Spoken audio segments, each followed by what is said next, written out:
Good evening, everyone. Governor Scott Walker is now ordering the state patrol to provide extra security at the fair. This after reports of mob violence on the fairgrounds last night. According to witnesses, a large group of black teenagers rampaged through the Midway late Wednesday, with several fights breaking out.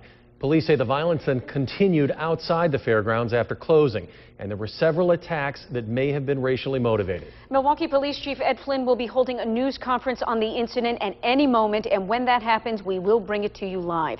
But first, we're going to check in with CBS 58's John Coco. He's live at the fair with more on what happened. John?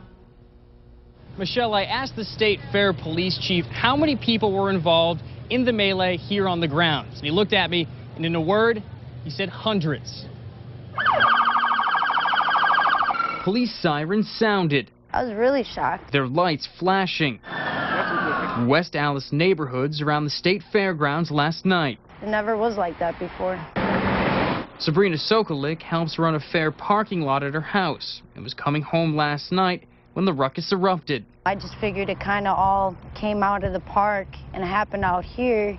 According to police, the fight started on the grounds before 7 p.m. The fair was consequently shut down about 4 hours later. They'd start running, they'd start fighting. When the fights broke out, more of them would run to the fights. Amidst the chaos, state fair police arrested 24 people inside the gates. 7 of their officers were injured, and of those, 2 severely enough to be hospitalized. One of our officers was hit in the face with an improvised weapon. He was hospitalized. A second officer was hit in the back of the head. He received a concussion, and he was also hospitalized. Once outside, the violence continued.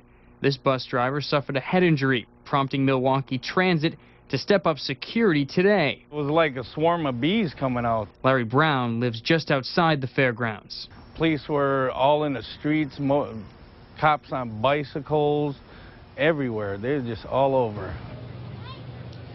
Those 2 officers that were injured last night have been released from the hospital and are off duty today. Now, this is an ongoing story, and we're still gathering details as far as how many people were injured and arrested outside the fairgrounds last night. Reporting live, John Coco, CBS 58 News. Okay, thanks, John.